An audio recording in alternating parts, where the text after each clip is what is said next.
Commander Zexhai clicked his mandibles nervously as he reviewed the morning's simulation roster at the Galactic Military Academy. The prestigious institution had trained officers from across 17 different species for over 3 centuries. But today marked something unprecedented. For the first time in Academy history, a human would participate in their legendary battle simulation protocol. The human stood apart from the other cadets in the preparation chamber. While the towering Caraxian warriors flexed their forearms and the sleek Villani checked their plasma rifles with practiced precision, the Earth Marine simply sat on a metal bench, methodically cleaning what appeared to be an ancient projectile weapon. The other species had already dismissed him as primitive, pointing at his crude ballistic firearms and laughing among themselves. Cadet Superior Thraknor, a massive Caraxian with battle scars covering his chitinous hide, approached the human with obvious disdain. Earthspawn, you realize this is a combat simulation, not a museum tour? Perhaps you should request transfer to the archaeology department. The human looked up slowly, his calm brown eyes meeting Thraknor's 4 red orbs. Staff Sergeant Marcus Chun, United States Marine Corps, he said quietly, never pausing in his weapon maintenance. And I'm exactly where I need to be. The Caraxians' laughter boomed through the chamber. A sergeant? They sent us a mere sergeant while we bring our finest warriors and tactical geniuses. He gestured to the assembled group of alien cadets, each representing the military elite of their respective worlds. This will be embarrassingly easy. Chun finished assembling his rifle and stood up, revealing a compact but powerful frame. Unlike the towering aliens around him, he seemed almost fragile by comparison. The Villani whispered among themselves about his lack of natural weapons, scales, or enhanced musculature. To them, he appeared to be nothing more than soft flesh wrapped around brittle bones.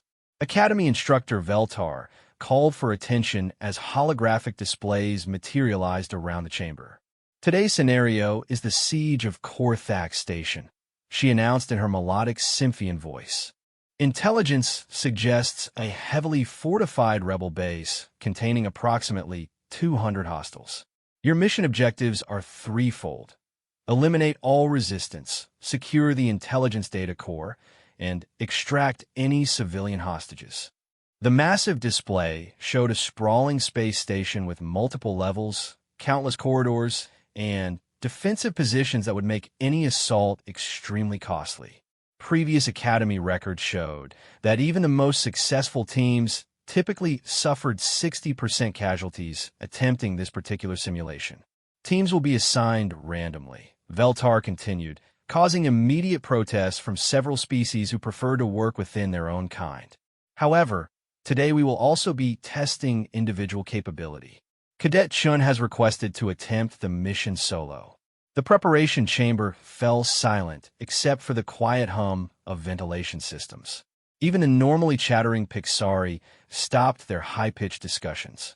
The idea of attempting the Korthak scenario alone was beyond reckless. It bordered on suicidal. The simulation had been designed specifically to require coordinated team tactics, overwhelming firepower, and strategic positioning that only large groups could provide. Thraknor's mandibles clicked in what passed for Caraxian amusement. The soft skin seeks glorious death. How very primitive of a species. Chun shouldered his equipment pack, which contained what appeared to be an assortment of chemical explosives, medical supplies, and additional ammunition magazines. Permission to enter the simulation chamber. Instructor? Veltar's normally composed demeanor showed cracks of concern. Cadet Chun, this scenario has never been attempted by fewer than 8 individuals.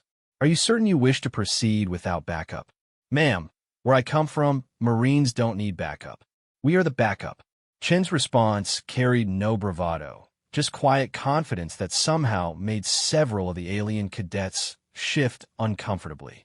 As Chun walked toward the simulation portal, the Academy's artificial intelligence began recording everything for later analysis.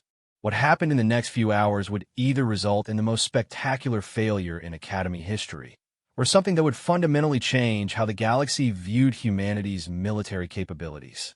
The portal hummed to life, generating a perfect replica of Korthak Station's interior.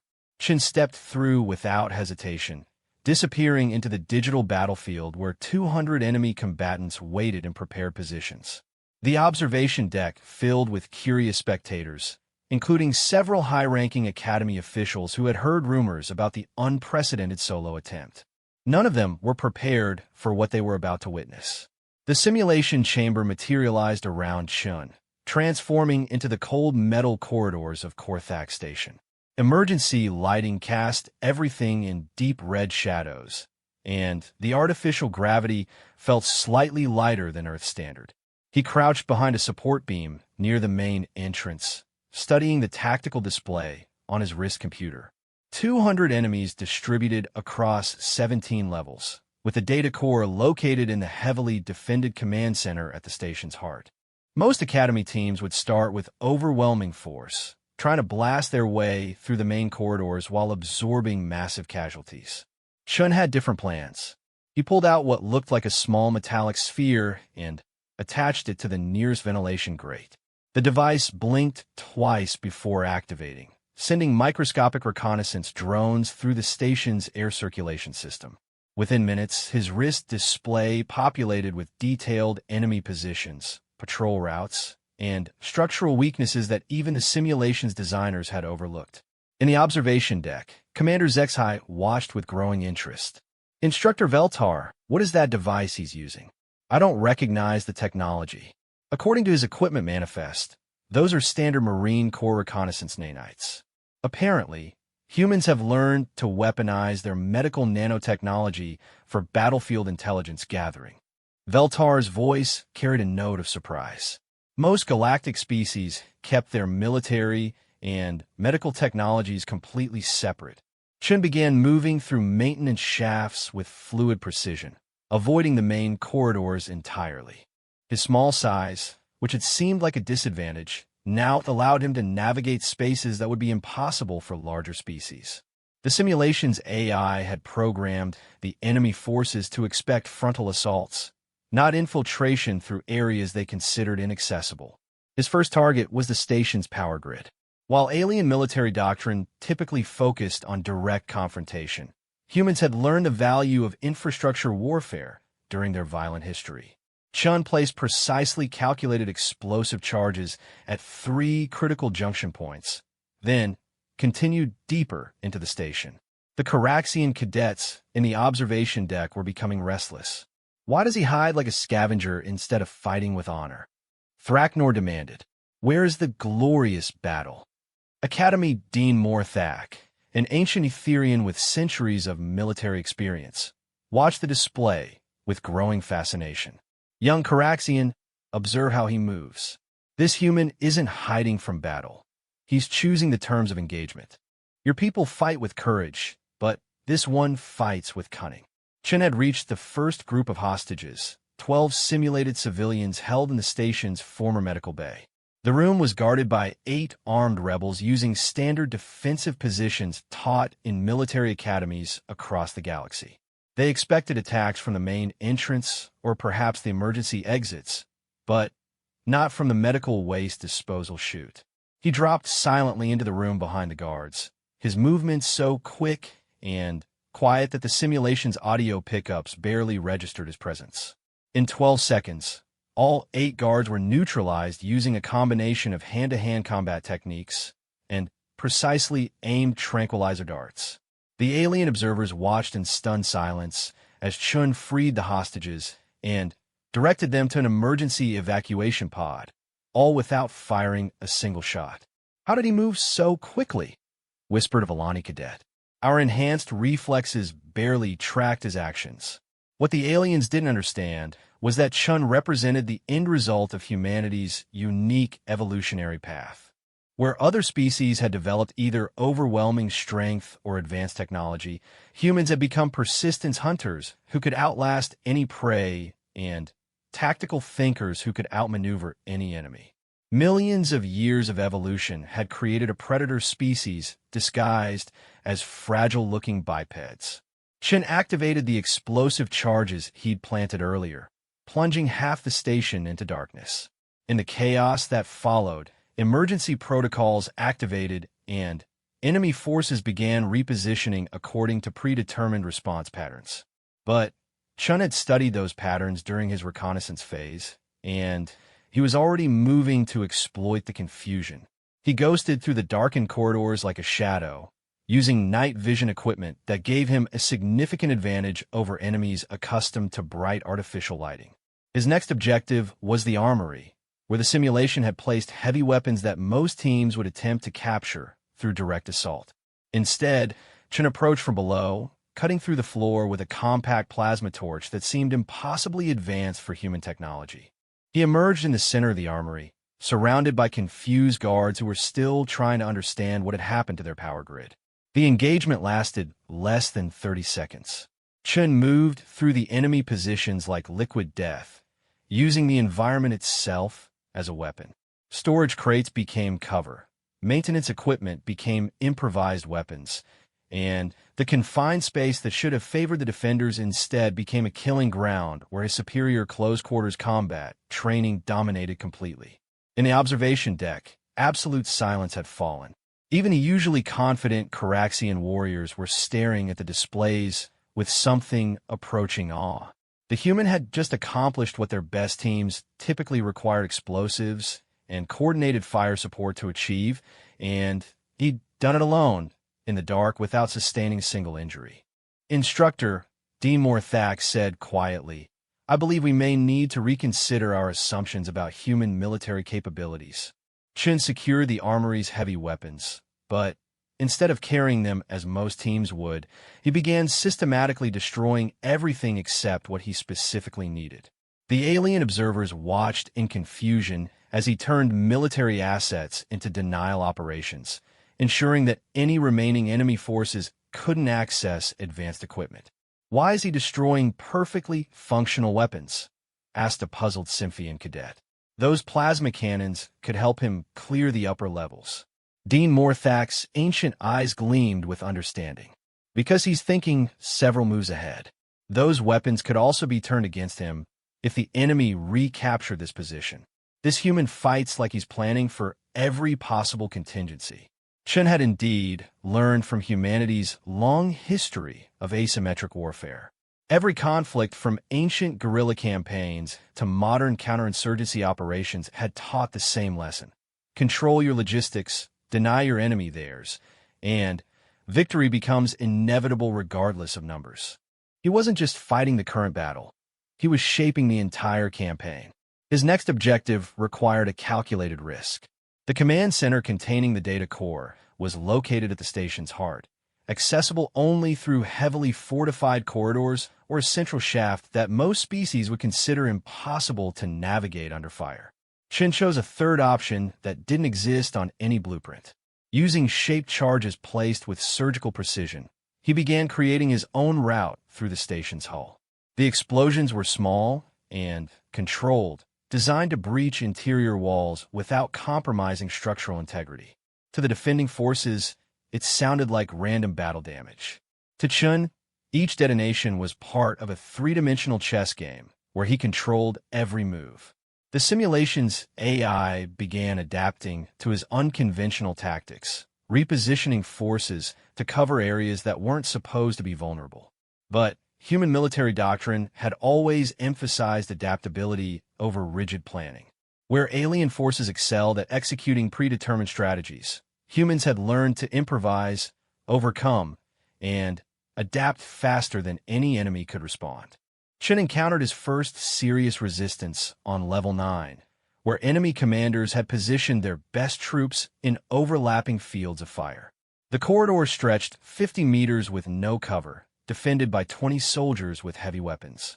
Standard Academy doctrine would require either overwhelming firepower or prohibitive casualties to breach such a position.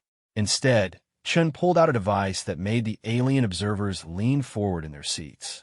It appeared to be a simple metallic cylinder, but when activated, it began generating what looked like a localized electromagnetic pulse. The enemy weapons systems flickered and died as their targeting computers crashed.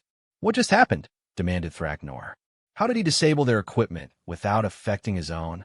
Instructor Veltar was consulting her technical databases with growing amazement. It appears to be a selective EMP device that targets specific frequency ranges. Human electronics must operate on different principles than standard galactic technology. What she didn't realize was that human military equipment had been hardened against electromagnetic interference since the early 21st century, when Earth's military forces had learned to fight in environments where electronic warfare was commonplace. While galactic civilization had developed in relative peace, humanity's violent history had driven them to prepare for every conceivable threat. Chen advanced through the disabled defenses like a specter, his movement patterns impossible for the defending AI to predict. He didn't follow walls or seek obvious cover. Instead, he moved in 3 dimensions, using magnetic clamps to walk on ceilings and walls, approaching from angles that the simulation's programmers had never considered. The second group of hostages was located in what used to be the station's recreational facility. 35 enemy soldiers guarded 8 civilians in a space designed for entertainment, not warfare. The defenders had created excellent, overlapping fields of fire and positioned themselves behind improvised barricades that would stop most weapons. Chun studied the situation for exactly 90 seconds, then began implementing a solution that violated everything the aliens thought they knew about infantry tactics. He didn't attack the guards directly. Instead, he targeted the room's environmental systems, introducing a fast-acting sedative gas through the ventilation network while simultaneously activating the facility's old sonic entertainment systems at frequencies designed to disorient most galactic species. Within minutes, the guards were unconscious and the hostages were safe. Chun had neutralized 35 enemies without firing a shot, using their own environment against them in ways that no Academy textbook had ever considered. "This is impossible," muttered a Vellani instructor. "No single soldier should be able to coordinate so many different tactical elements simultaneously." But that was exactly what humans have been bred for through millions of years of evolution and thousands of years of warfare. While other species had developed specialized advantages, humanity had become generalists capable of excelling in any environment, using any tools, adapting to any challenge. Chen was now more than halfway through the simulation, having eliminated or bypassed nearly 60% of the enemy forces while suffering 0 casualties and completing 2/3 of his mission objectives. The data core remained, protected by the station's most elite guards in a position that had never been successfully assaulted by fewer than 12 Academy graduates working in perfect coordination. He paused at the entrance to the command section, checking his equipment and reviewing intelligence data one final time. The hardest part of the mission lay ahead, and even his unconventional tactics would be tested to their limits. In the observation deck, the alien cadets had stopped talking entirely. They watched in fascination as a single human prepared to attempt what their entire military education had taught them was impossible. Some were beginning to suspect that everything they thought they knew about warfare was about to change. The command center represented the ultimate test of the simulation. 40 elite guards protected the data core in a room specifically designed to prevent infiltration. Multiple redundant security systems, overlapping fields of fire, and defensive positions that had been refined through centuries of tactical development made this the most challenging objective in the entire Academy curriculum. Chun crouched outside the final checkpoint, analyzing structural blueprints and energy signatures through his reconnaissance equipment. The conventional approach would be impossible. The defenders had prepared for every standard assault tactic. But humans had learned something during their violent evolution that other species had missed. Sometimes the best solution is the one nobody expects. He began placing charges along what appeared to be random sections of the corridor walls. The alien observers watched in confusion as he worked with quiet precision, seemingly ignoring the heavily fortified main entrance just meters away. His movements suggested a plan, but one that operated according to principles they couldn't understand. "What is his strategy?" whispered Commander Zexhai. "Those charges won't breach the command center's armor." Dean Morthak studied the display with growing comprehension. "I don't think he's trying to breach the armor. Look at the placement pattern." He's targeting support structures. Chun had indeed identified a weakness that existed only in the simulation's underlying physics modeling. The command center's defenses were impregnable, but they were also incredibly heavy.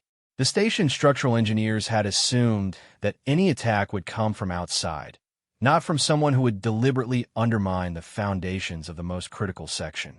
The charges detonated in sequence, each explosion carefully timed to create resonance effects in the station's superstructure. The command center began to shift and tilt as its support systems failed, throwing the defenders off balance and disrupting their carefully prepared positions. Emergency systems activated as the station's AI tried to compensate for structural damage that shouldn't have been possible. Chun dropped through the floor he'd just destabilized, emerging in the lower level of the command center where confused guards were trying to understand what had happened to their perfect defensive setup. His assault was swift and merciless, exploiting every moment of confusion to systematically eliminate threats before they could reorganize. The alien cadets watched in stunned silence as Chun moved through the elite defenders like a force of nature. His combat techniques were unlike anything in their military databases, combining elements that seemed to draw from dozens of different fighting traditions. Where galactic military training focused on specific weapon systems and standardized tactics, this human appeared to seamlessly blend hand-to-hand combat, marksmanship, explosives, psychological warfare, and environmental manipulation into a single unified approach. "How many different combat specializations does he possess?" asked a bewildered Caraxian instructor. "Our warriors trained for decades to master even one of those skills." What they didn't understand was that Marine Corps training deliberately created generalists who could excel in any environment. Where alien military doctrine relied on specialized units working together, human military philosophy emphasized creating individual soldiers who could adapt to any situation, use any equipment, and overcome any obstacle through superior training and mental flexibility. Chun secured the data core while the last few defenders were still trying to regroup from his structural assault. But instead of immediately extracting, he began implementing one final tactical surprise that would cement his legend in Academy history. He activated the station's self-destruct sequence, giving himself exactly 4 minutes and 30 seconds to escape from a facility that normally required at least 10 minutes to evacuate safely. He's trapped himself, observed a Symphian cadet. There's no way to reach the extraction point in time. But Chun had been planning this final phase since the beginning of the simulation. His earlier destruction of power systems and creation of improvised routes now revealed their true purpose. He began moving through the station using paths that existed only because of his previous actions, following a three-dimensional escape route that he'd been constructing throughout the entire mission. The chase sequence that followed would be studied in military academies for generations. Chun navigated through collapsing corridors, past exploding power systems, and around structural failures that he deliberately created. The station's remaining defenders found themselves fighting not just one human, but the consequences of his previous actions as their own facility turned against them. He reached the extraction point with 17 seconds to spare, carrying the data core and having completed all mission objectives with 0 casualties. The simulation ended as Korthak's station exploded behind him, taking with it any evidence of his unconventional methods, except for the Academy's comprehensive recording systems. The observation deck remained silent for a full 30 seconds after the simulation concluded. Thraknor, the proud Caraxian warrior who had mocked Chun at the beginning, was the first to speak. That was not war as we know it. That was something else entirely. Chun emerged from the simulation chamber, looking exactly as he had when he entered, showing no signs of stress or fatigue. He approached Instructor Veltar and rendered a crisp military salute. "Mission complete, ma'am. Requesting permission to review tactical assessment data." Veltar stared at him with something approaching awe. "Cadet Chun, you've just accomplished something that we believed was theoretically impossible. How do you explain your performance?" Chun's response was delivered in the same calm matter-of-fact tone he'd used throughout the day. "Ma'am, Marines are taught to improvise, adapt, and overcome any obstacle. Today's simulation presented obstacles. I overcame them using standard Marine Corps doctrine." The Academy's finest military minds exchanged glances, each realizing that their definition of standard doctrine might need significant revision. The Academy's main conference hall buzzed with unprecedented activity as word of Chin's simulation performance spread throughout the facility. Representatives from 17 different species had gathered to review the recorded data, each trying to understand how their fundamental assumptions about warfare had proven so completely wrong. Dean Morthak called the emergency session to order, his ancient voice carrying across the assembled military leadership. "Fellow instructors, we are here to discuss the implications of today's simulation results. In 3 centuries of Academy operation, we have never encountered tactical approaches that challenge our basic understanding of military science." The holographic display activated, showing statistical breakdowns that defied belief. 0 casualties, 100% mission completion, resource utilization at 12% of Academy averages, and completion time 43% faster than the previous record. The numbers represented more than just exceptional performance. They suggested that human military capabilities operated according to entirely different principles. Commander Zexhai presented his analysis with visible confusion. The human's equipment manifest shows technology that appears primitive by galactic standards, yet achieved results that our most advanced systems cannot match. His weapons were chemical projectile devices, his explosives were simple chemical compounds, and his electronics used hardened circuits that we abandoned centuries ago for more sophisticated alternatives. "Perhaps," suggested Dean Morthak thoughtfully, "we abandoned them too quickly. Sometimes older technologies possess advantages that we forget in our rush toward complexity." Thraknor, the Caraxian warrior whose attitude toward Chun had undergone complete transformation, stood to address the assembly. "With respect, Honor Dean, this goes beyond technology. The human fought as if he possessed knowledge that we do not teach. His movements, his timing, his understanding of psychological warfare, these skills come from sources beyond our military curriculum." Instructor Veltar activated additional displays showing comparative analysis between Chin's performance and Academy averages across dozens of different metrics. "After extensive review, we've identified several factors that contribute to human military effectiveness. First, their training methodology emphasizes adaptability over specialization. Where we teach specific responses to predetermined scenarios, humans are trained to analyze and respond to novel situations in real time." The assembled instructors leaned forward as the analysis continued. This wasn't just a review of one exceptional performance. It was a fundamental examination of military philosophy that had remained unchanged for centuries. Second, Veltar continued, human military doctrine incorporates what they call asymmetric thinking. Instead of matching enemy strengths with superior firepower, they seek to make enemy strengths irrelevant through unconventional approaches. This explains why Cadet Chun avoided direct confrontation despite possessing adequate firepower to engage enemy forces conventionally. A Symphian instructor raised a melodic concern, but such approaches require extensive knowledge of engineering, psychology, physics, chemistry, and tactical planning simultaneously. No single individual can master so many disciplines to the level demonstrated in today's simulation. Dean Morthak's response carried the weight of centuries of military experience. Unless that individual comes from a species that has been forced to master all those disciplines simultaneously.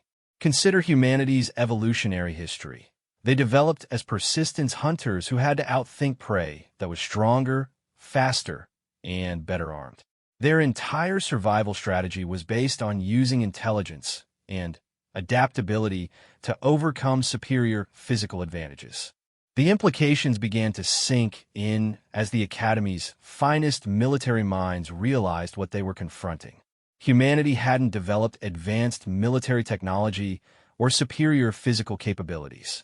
Instead, They had evolved into a species that treated warfare as a complex puzzle requiring creative solutions rather than overwhelming force. Chun himself had been waiting outside the conference hall, and Dean Morthak now invited him to address the assembly. The human entered with the same quiet confidence he displayed throughout the simulation, showing no sign of intimidation despite being surrounded by the galaxy's most experienced military leaders. Staff Sergeant Chun, Dean Morthak began formally. Would you explain to this assembly how Marine Corps training prepared you for today's simulation? Chin's response was delivered with characteristic directness. Sir, Marine training is designed around the principle that every Marine is a rifleman first, but also an engineer, a medic, a communication specialist, and a tactical commander. We're taught that in combat, you use whatever works, not what looks impressive or follows doctrine. The enemy gets a vote in your plan, so you better have backup plans for your backup plans. The simple explanation carried profound implications. Where galactic military doctrine created specialists who excelled in specific roles, human military training created generalists who could excel in any role as circumstances demanded. A Volani commander asked the question that had been troubling everyone present. Sergeant, do you represent typical human military capability, or are you exceptional even by Earth standards? Chin's answer sent a chill through the assembly. Sir, I'm a standard infantry marine. My specialty is basic rifle work. If you want to see what humans can really do in combat, you need to talk to recon marines, force recon, or special operations. I'm just regular infantry. The silence that followed lasted nearly a minute as the assembled military leadership processed the implications. If Chun represented baseline human military capability, then their understanding of galactic power balance required immediate and fundamental revision. Dean Morthak finally broke the silence. Sergeant Chun, the Academy would be honored if you would consider remaining as a tactical instructor. Your species clearly has much to teach us about warfare. Chin's response was polite but firm. Thank you, sir, but I have orders to report back to Earth. However, I believe my commanding officer would be interested in establishing formal military exchange programs. Marines always enjoy sharing knowledge with fellow warriors. As Chun left the conference hall, the assembled alien military leadership sat in contemplative silence. They had asked a simple question about human military capability, and the answer had fundamentally challenged everything they thought they knew about warfare, tactics, and the nature of military strength itself. The galaxy would never look at humanity the same way again.